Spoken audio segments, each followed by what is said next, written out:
Yo, what up guys? Another day, another clash.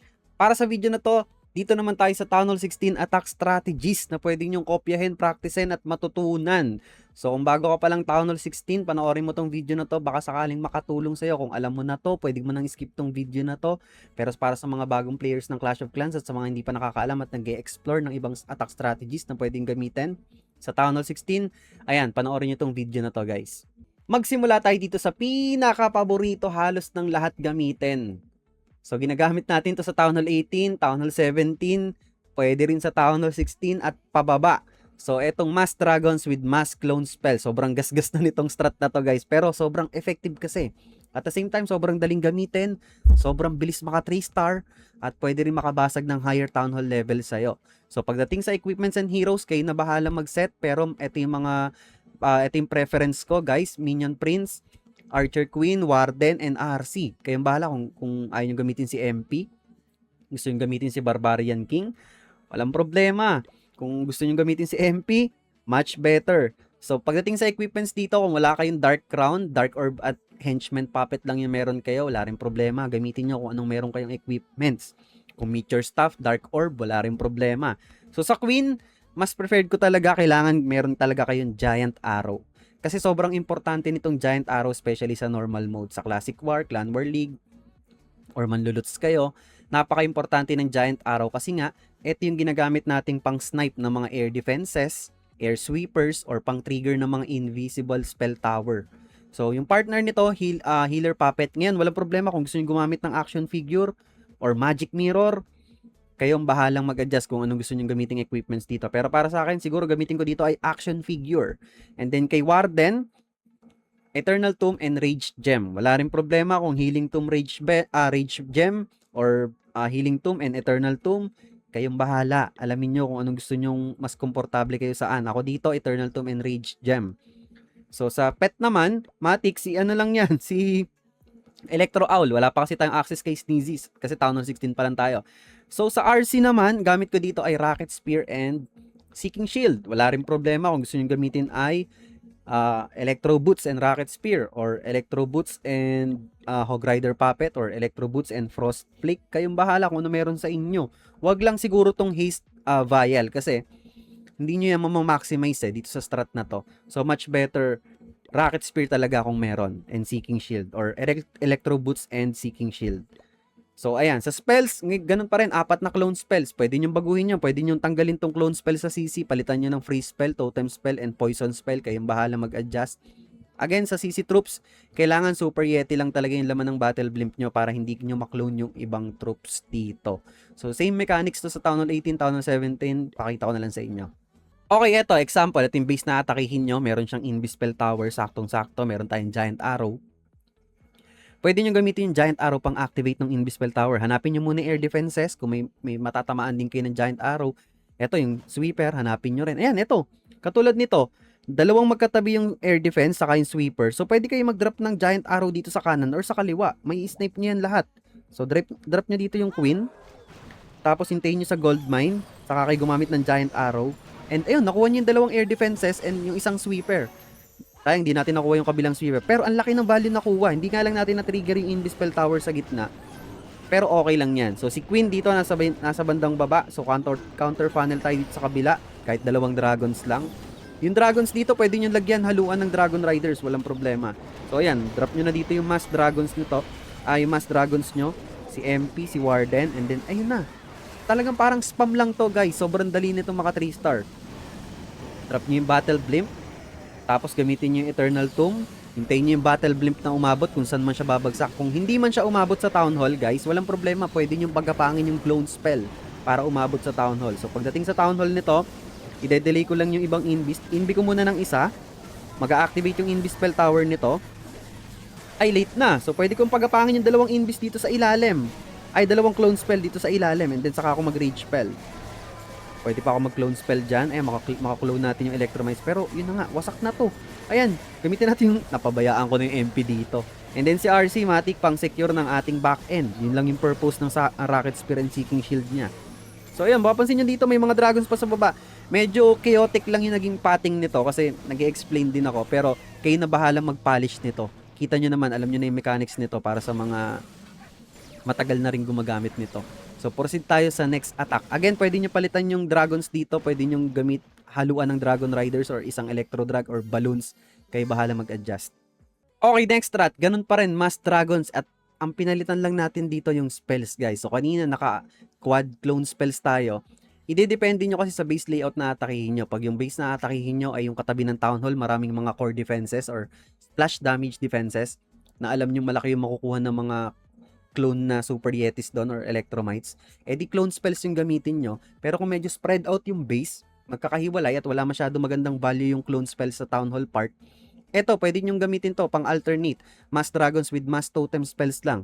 So, same approach to, same mechanics sa Town Hall 18, Town Hall 17. Ganun din, magpa-funnel lang kayo both sides. And then, Mass Dragons, so supportahan nyo na lang ng mga totem spells. Pagdating naman sa heroes and equipments, wala akong binago dito katulad dun sa clone spells natin na strat.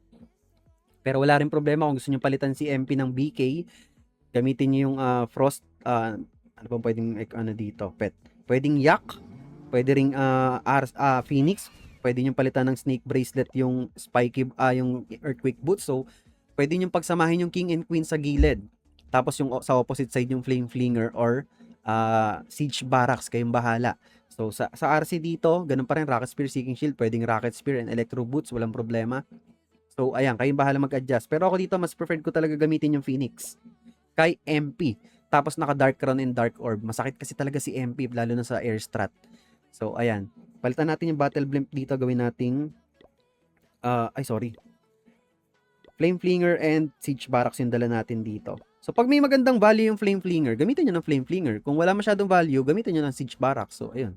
Okay, for example, ito yung base na atakihin natin. Ang hirap maghanap ng base na, wala masyadong value yung clone spell. Papakita ko sana sa inyo pag medyo spread out yung mga defenses at wala masyadong value dun sa Town Hall part. Pero eto, sige. Ganun pa rin naman yung mechanics nito. Magpa-funnel lang kayo both sides. Kung may value yung Flame Flinger, gamitin nyo. Tulad nito, pwedeng mas-snipe ng Flinger tong Ricochet Cannon and then yung air defense dito. Pwede nyo gamitin yung Flinger dyan. Maghihintay nga lang kayo dito ng mga ilang seconds kasi nga kailangan makuha muna ng nasaan yung bilog natin? Kailangan makuha muna ng Flame Flinger tong mga defenses dyan para makapag-form ng pathing. Pag na-clear yung area na yan, matik, dito sa kabilang side, dito natin drop yung Queen para mag-counter funnel and then the rest ng mga dragons natin, dito na, papunta sa gitna. So, ganun yung pwede nyo gamitin. Or pwede nyo gawin, dito kayo sa gilid. So, dito kayo nagpe-Flame Flinger, dito kayo mag-dragons, and then dito kayo gumamit ng Queen sa kabila para dito kayo mag-e-entry ng Mass Dragons. Kasi yung sweeper pala nito, dito nakaharap. So, wala namang problema dyan. Or kung gusto nyo kung gusto nyo dito mag-entry ng Mass Dragons, dito nyo drop yung Queen, isnipin nyo yung air defense. So, ganun ang pwede nyo gawing option dito. Okay, ayan.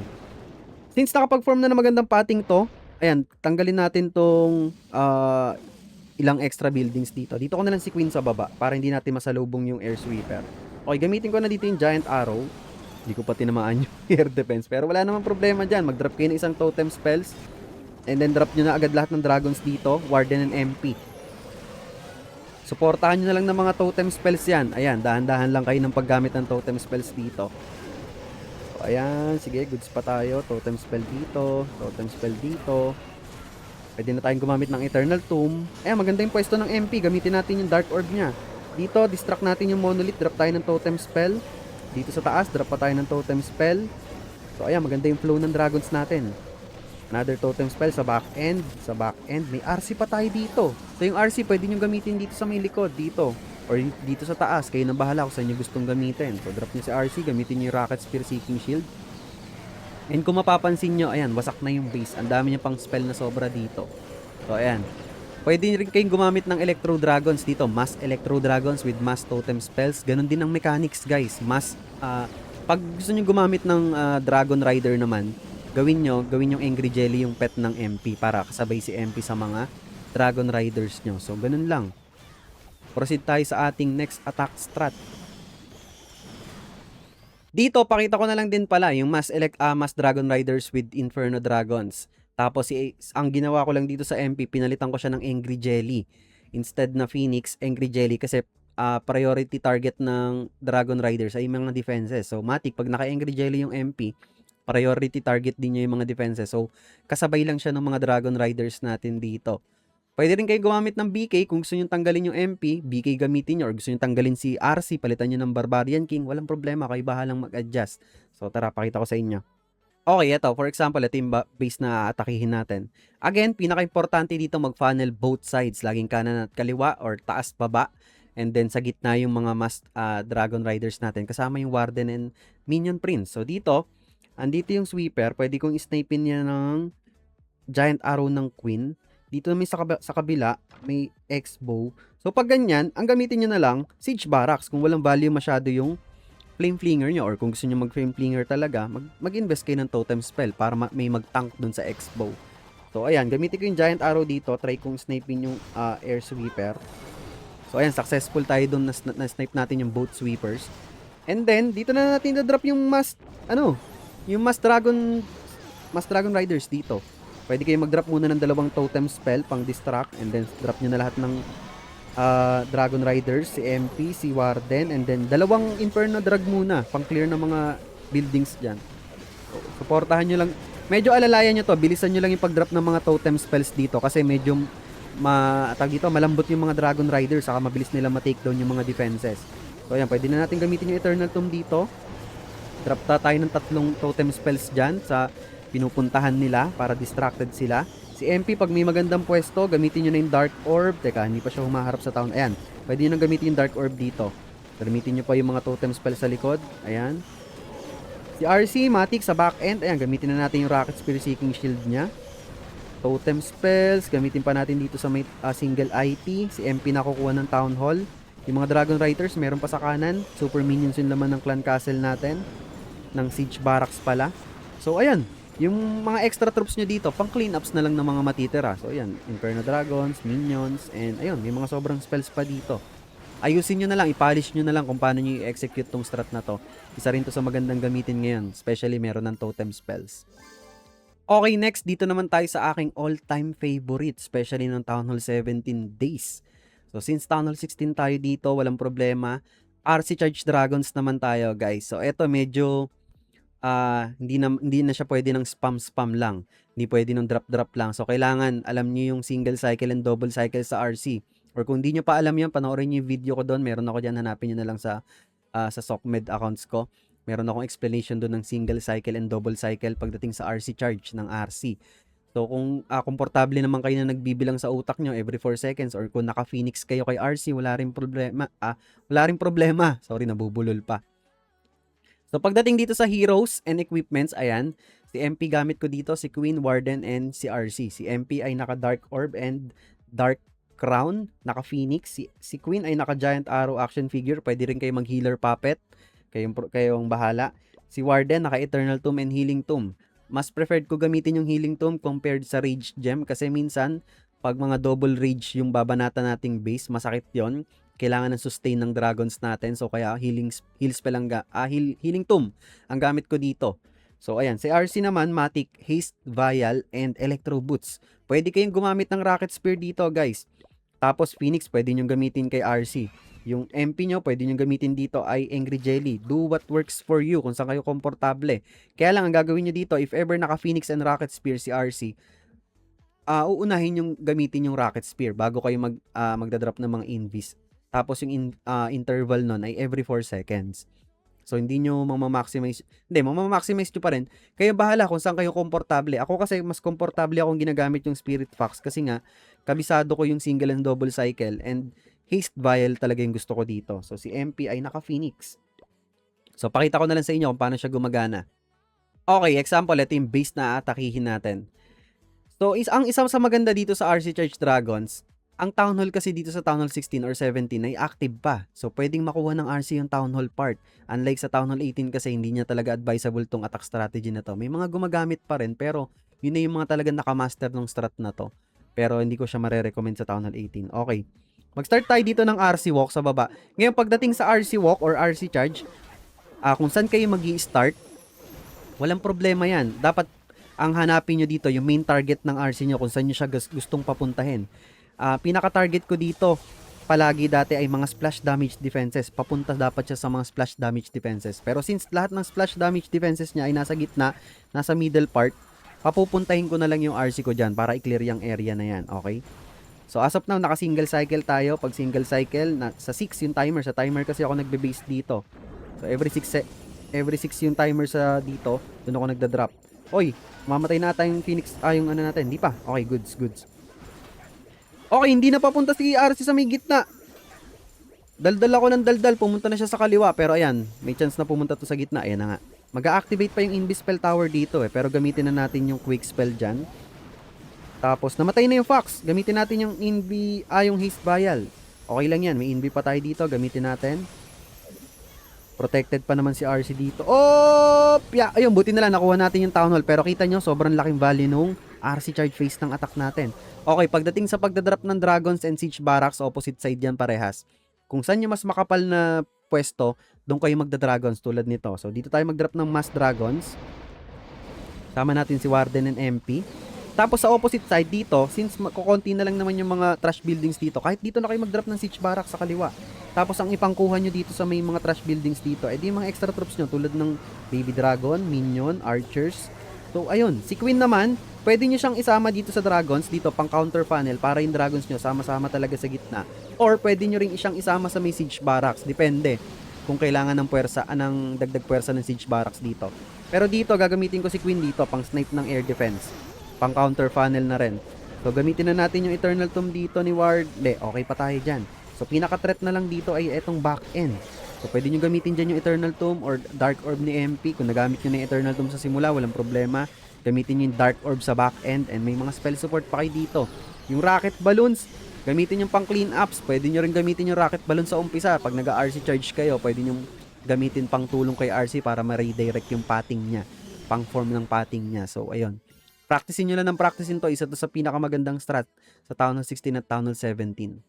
Okay, next attack strategy. Ground troops naman tayo. Ito yung RC Walk Route Rider Valkyrie Smash. So, marami rin gumagamit sa inyo nito. Especially nung wala pang Town Hall 18. Ito talaga yung kumbaga top 1 strat nung Town Hall 17 meta pababa. Sa Town Hall 16, applicable din to. Especially sa Town Hall 15, may access na kayo sa Route Rider. So, ito.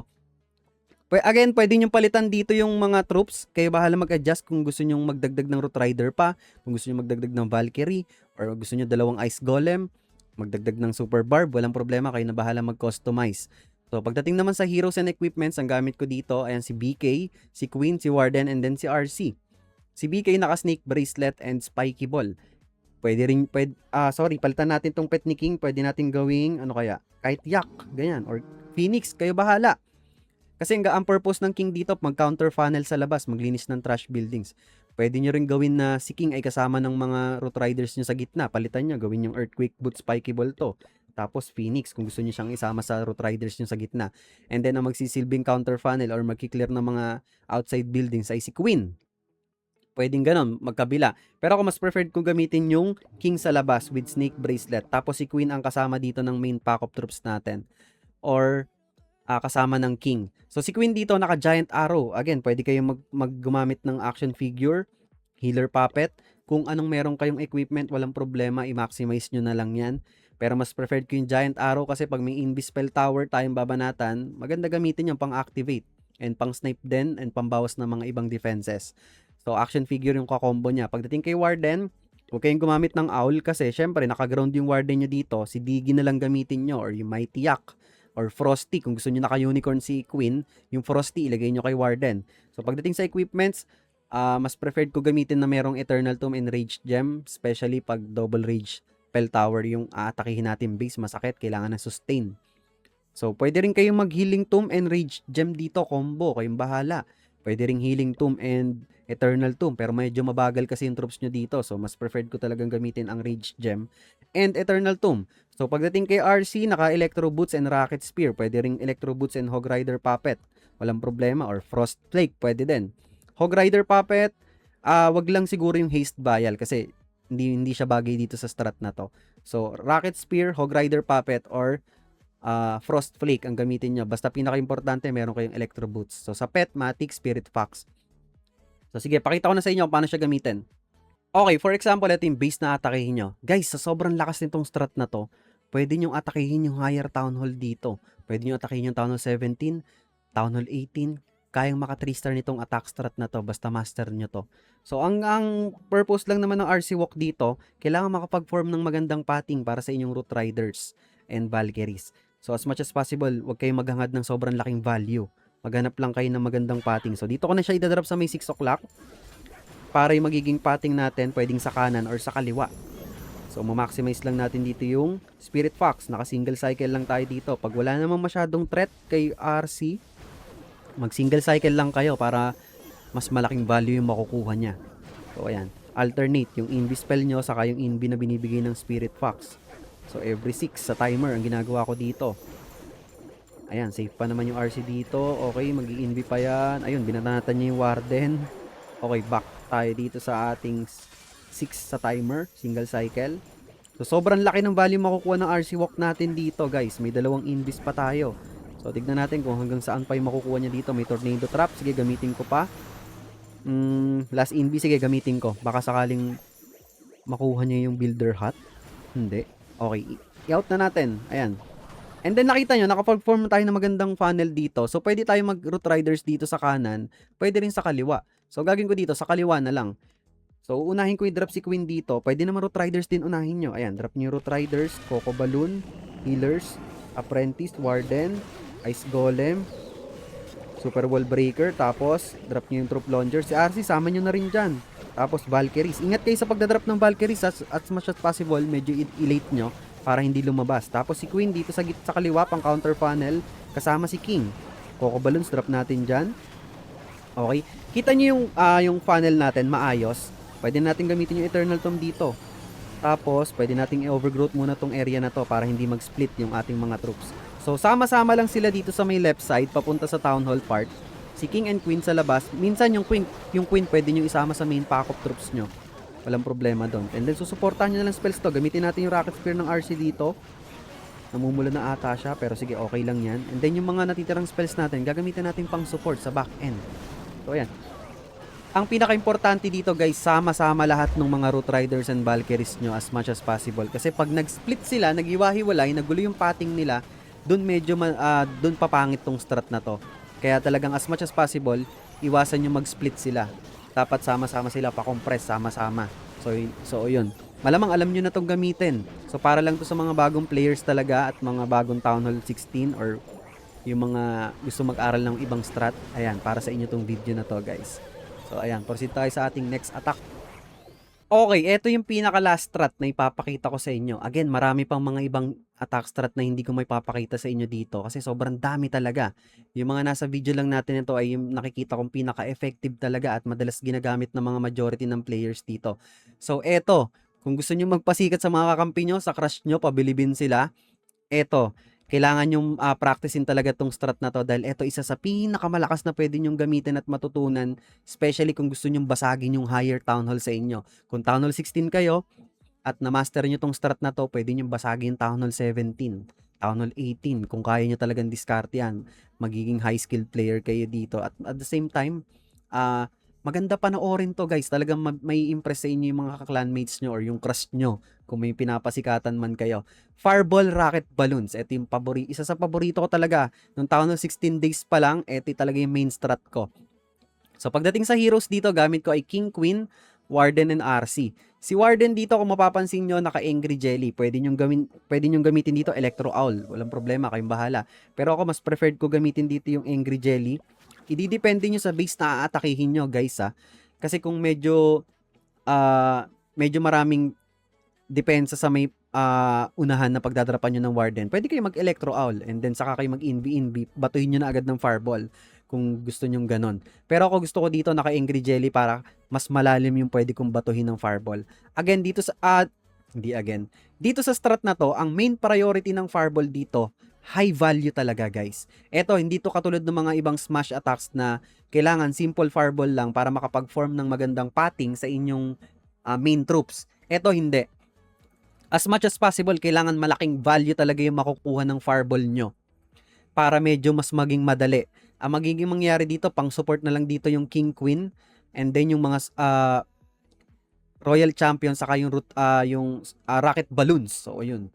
medyo ano to, tinatawag na parang surgical attack. Meaning parang lahat halos ng area ng base ay aatakihin nyo, idadissect nyo mabuti. So medyo mahirap tong practicein, pero pag na-perfect nyo to at na-master nyo, guys, sobrang basic sa inyo nito, promise. So, papakita ko na lang sa inyo kung paano siya gumagana. Again, sa equipments dito, kay Queen, pwede kayong gumamit ng Giant Arrow kung may gusto kayong i-activate na Invispell Tower. Walang problema kung anong meron kayong equipments, gamitin nyo. Kay RC, pwede kayong Electro Boots Rocket Spear or Electro Boots Hog Rider Puppet or Frost Flake. Gamitin nyo kung saan kayo komportable. I-adjust nyo yung troops nyo rin dito, yung spells nyo. Kung gusto nyo bawasan yung Invi, dagdagan nyo yung Rage Spell, or bawasan nyo yung Rage Spell, dagdagan nyo yung Invi, magdagdag kayo ng Totem Spell, walang problema. Sa Siege Machine, ang gamit ko dito, Flame Flinger lang, saka Siege Barracks. So, ayan, meron tayong kompleto tayong mga spells dito. May mga Skeleton Spell, Totem Spell, Freeze Spell, dalawang Earthquake Spell. So, ayan, pakita ko na lang sa inyo. Okay, for example, ito yung base na atakihin natin. So, maghahanap tayo dito ng High Value Fireball. So, nakikita ko dito itong Rage Spell Tower. Makukuha natin yung Eagle Artillery, Scattershot, X-Bow, and single IT. And then, hahanap muna tayo ng Valley ng Flinger kung meron. Tingin ko dito sa may kanan, meron. Eto. Tanggalin lang natin muna yung Mortar. Drop tayo dito ng Rocket Balloons. Tapos, check tayo ng traps dito. Ayan, tulad niya, no? Mag-drop muna kayo ng Barbarian kasi baka merong Skeletons. So, pag ganyan, i-drop nyo na muna si Warden dito sa taas. Coco Balloon, Healers. Naka-Angry Jelly tayo, ha. And then saka natin i-drop dito yung Flame Flinger. Pag safe na. So hintayin natin si Warden dito, hihintayin natin matapos yung duration ng kanyang Angry Jelly bago tayo mag-invi and then Fireball. Kasi pag habang bumabanat pa si Warden dito at nag-invi agad tayo, possible magulo yung pupuntahan ni Tatang kasi nga ongoing pa yung priority target niya, which is yung mga defenses. So alagaan lang natin ang Rage Spell to para sigurado. Ayan, hindi pa rin tapos yung duration ng Angry Jelly. Ay, sorry! My bad. Nagswag. Okay, tapos na yung Angry Jelly. Pwede na natin set up yung Fireball natin. Ayan, double Invi lang. And then Fireball dito sa may Spell Tower, double Quake. So, ayun. Nakaligtas tayo. Nagswag pa tayo ng isang Rage Spell doon. And then, ang gagawin nyo dyan, supportahan nyo si Warden, ha. Ingatan yung wag madedo. So, as much as possible, sa opposite side nyo idadrop yung King and Queen. Huwag kasama ni Warden. Huwag nyo isasama yung King and Queen nyo kay Warden, guys. Hayaan nyo mag-solo yung Warden nyo. Drop kayo ng Skeleton Spell dito pang distract. Hayaan nyo solo plate si Warden dyan. Tanggalin nyo yung mga extra buildings dito. Ayan. Tapos, si Warden bahala dito sa may left side. Si King and Queen, dito nyo na i-drop sa kanan. So, sila bahala dito. May sarili silang mundo. Drop nyo si Queen dito. Ice Golem and then si King. Si Warden, alalayan natin, tinutukan, invi natin. Medyo kailangan nyo lang titigan ng mabuti yung mga heroes nyo dito kasi multitasking talaga tong strat na to. Kaya siya mahirap gamitin, guys. Kailangan nyo alalayan yung King and Queen, yung Warden, tapos yung RC nyo. Si RC pwede nyang gamitin sa back end. Panglinis ng kung kailangan pa. Pero dito maganda yung value ng King and Queen natin. Yung King, baka siya pa nga makakuha ng Town Hall part dito. Gamitin natin yung Super Wall Breaker kay Queen para ma-assist. Di pa ako gumagamit ng mga ibang rocket balloons dito, ha. Okay, gamitin ko lang yung mga ibang troops pang snipe and then gamitin natin ability ni King dito. Pwede natin i-freeze tong Town Hall saka Monolith. Mali ako ng freeze doon. Pero yan, makukuha ng King yung Town Hall dito. Si Queen, gamitin natin yung ability niya. Guys, tignan nyo yung value na kuha natin. Meron pa ako ditong RC at marami pa akong rocket balloons at may mga spell support pa tayo dito. So kita nyo, 3 heroes pa lang saka Flame Flinger ang ginagamit ko dito. Wasak na agad yung base ng kalaban. So ganito kalakas to pag na-master nyo. Medyo mahirap lang siyang practicein pero pag talagang buo ang loob nyo na gusto nyo matutunan to, gamitin nyo nang gamitin, guys. Sobrang lakas nito, promise, legit. May impress pa sa inyo yung mga ka-clanmates nyo at yung mga crush nyo. So ayan, good luck. So again, marami pa ring ibang attack strat na pwede nyong gamitin. Itong mga pinakita ko dito sa videos na to ay yung alam kong madali lang gamitin, nasa meta at maraming gumagamit na majority ng players. So kung gusto nyo practicein at copyhin to, ilalagay ko dyan sa description yung mga troops composition, yung army link. Practicein nyo. And then, saka nyo i-apply siya sa mga Classic War, Clan War League nyo. So good luck. Kung nakatulong sa inyo tong video na to, guys, huwag nyo kalimutan mag-like, mag-comment, mag-subscribe, and i-share tong video natin sa mga tropa pits nyo. Malaking tulong at suporta sa akin yan para tuloy-tuloy lang tayo. So, yun. Kita-kits sa ating next attack strategy content sa Town Hall 16 naman tayo. So, peace out. GG's. Clash on. Brah!